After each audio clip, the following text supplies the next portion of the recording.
welcome.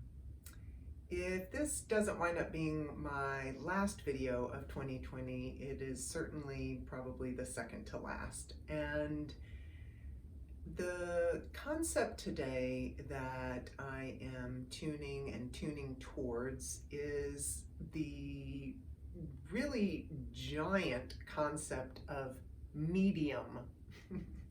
In a world where we tend to focus a lot on going big or going home, or trying to reduce into some capacity or another.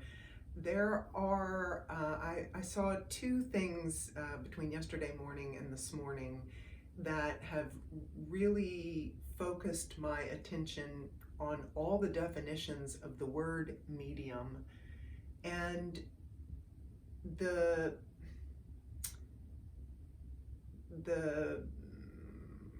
pervasive experience of a medium. I'll explain.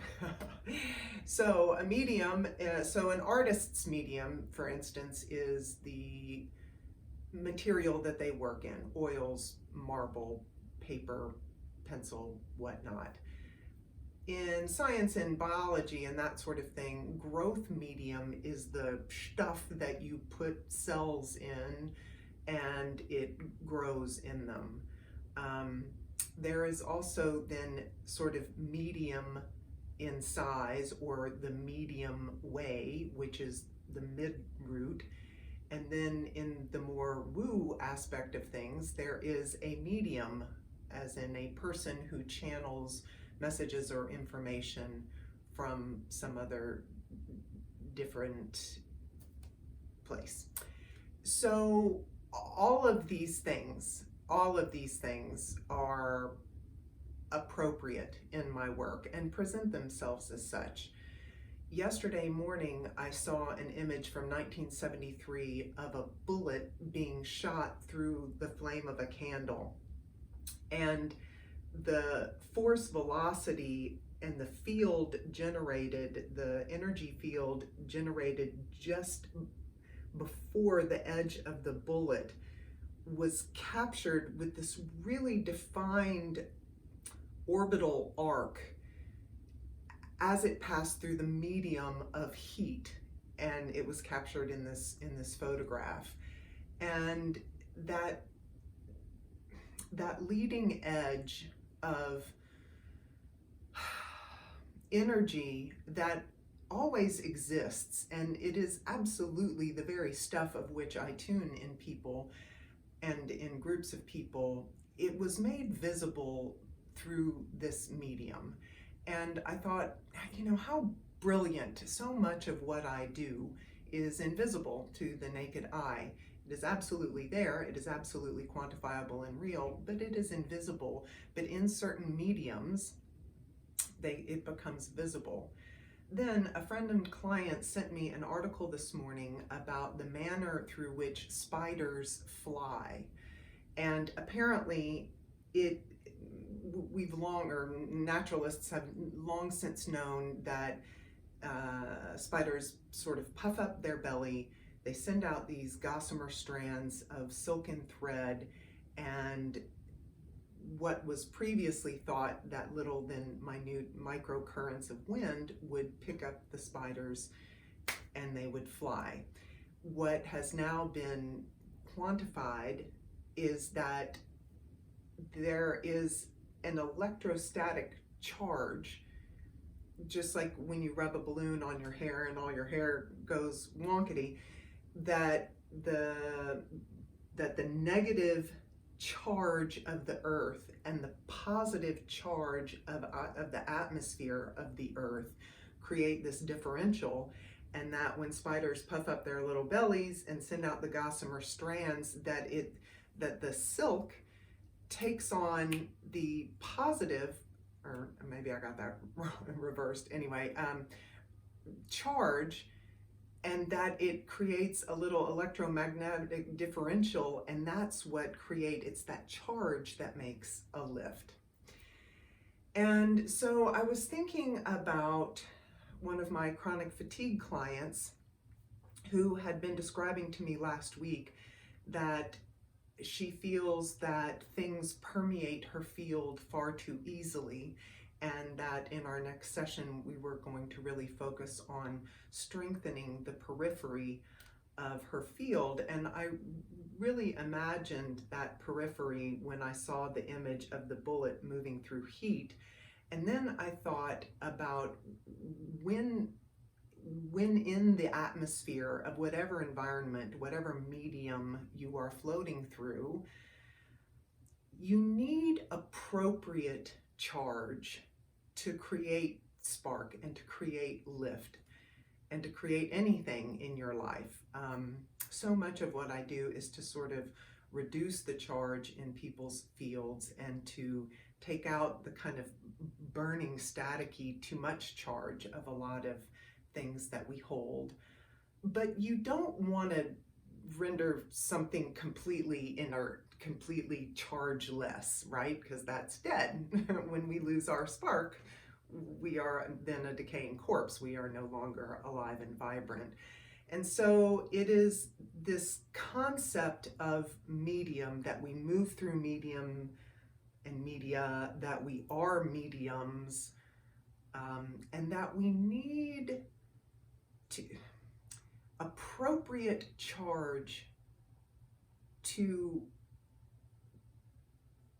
optimally express ourselves in whatever media we find ourselves.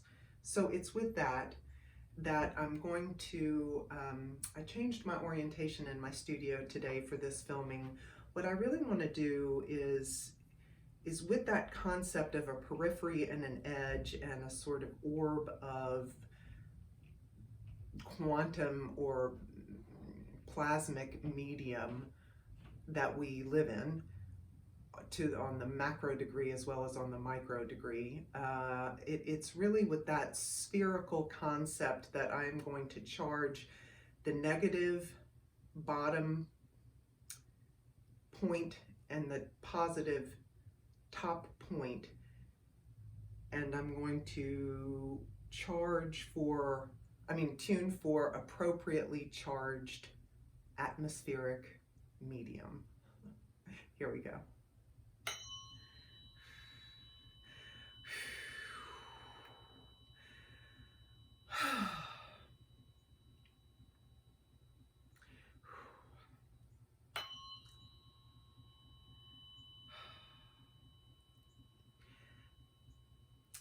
So I always begin every tuning by tuning what is referred to, by activating what is referred to in Biofield tuning as the Earth Star chakra, or the Earth Star energy center. And that is a negatively, all right, if everybody will take a big breath, and if you're standing or sitting or even laying as you listen to this, imagine your feet on the earth, and if your feet actually are on the earth, really kind of spread your toes and intentionally connect with your feet on the ground, covering as much even surface, and that, again, it's negatively charged energy. It's not negative energy in that kind of a way. It's the positive and the negative, just like a battery. We need both. It's always both. And that they need to be in right relationship.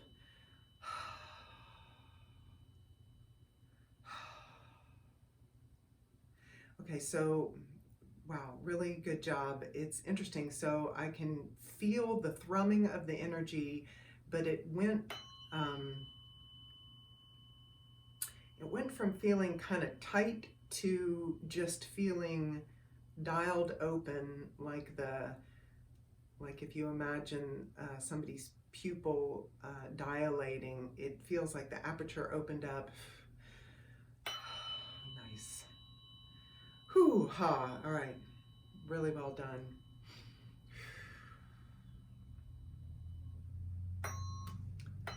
Okay, and now I'm coming around to the top.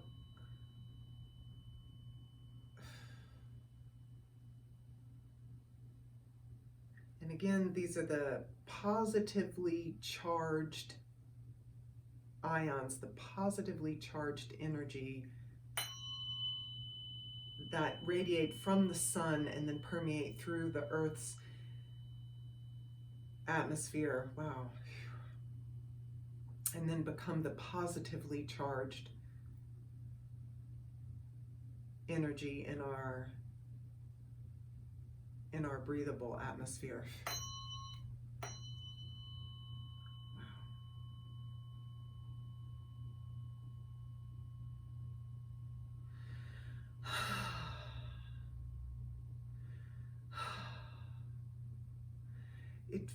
The energy presence feels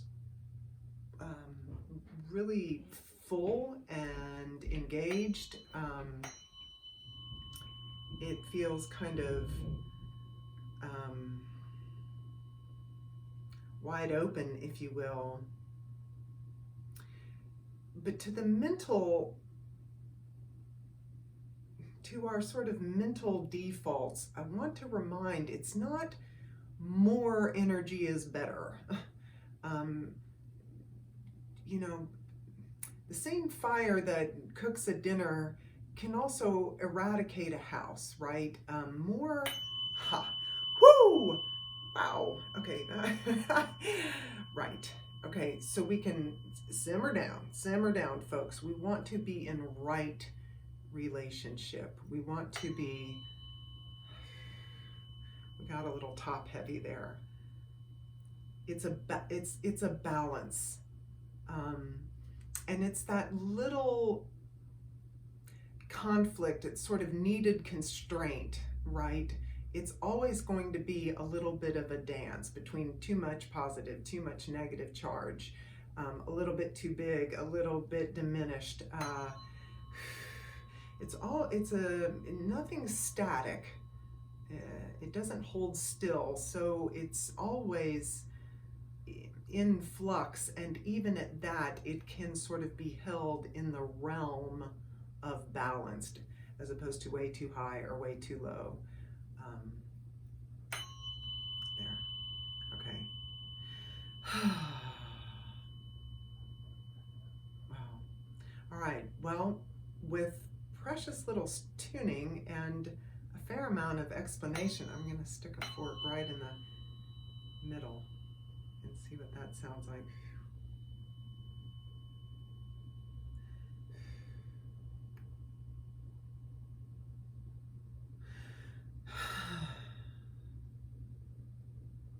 It's sort of, it's kind of as if I went from a really dark room to just flipping on all the lights, and it's good, but it takes sort of a minute to calibrate to the new experience when I stick the fork in the middle. There's a little bit of tension, there's a little bit of, oh, here we go. But then it settles down.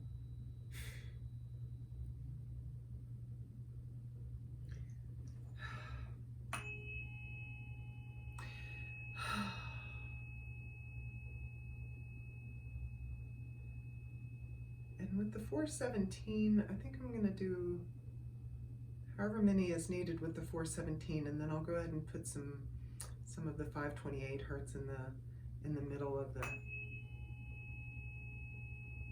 the medium bubble. The middle of the medium. And here, so what's coming in now is with the concept of negative on the bottom, positive on the top, and then the balance of all that then that is in between there. I'm applying these different frequencies with the intention of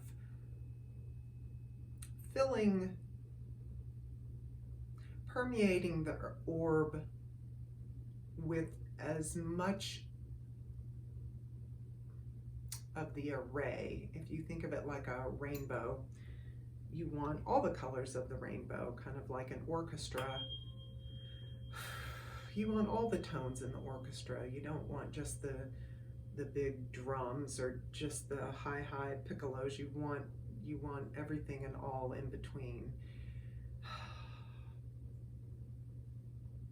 And to be able to dance with it all, right? It's to move through the medium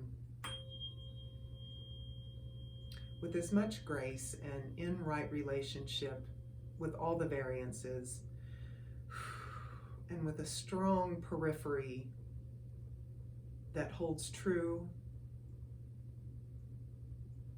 and holds its charge and holds its voltage.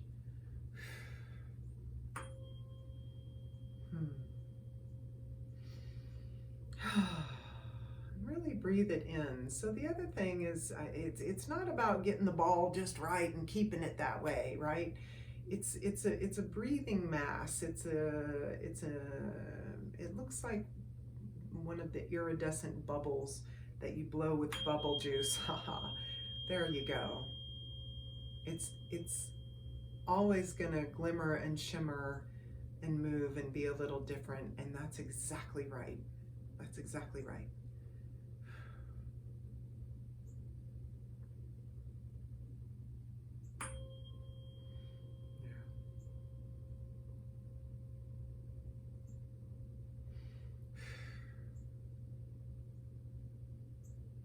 All right, well done.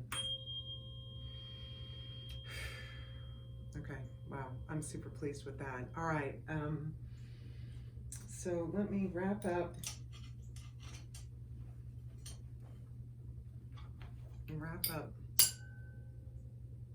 this orbital field.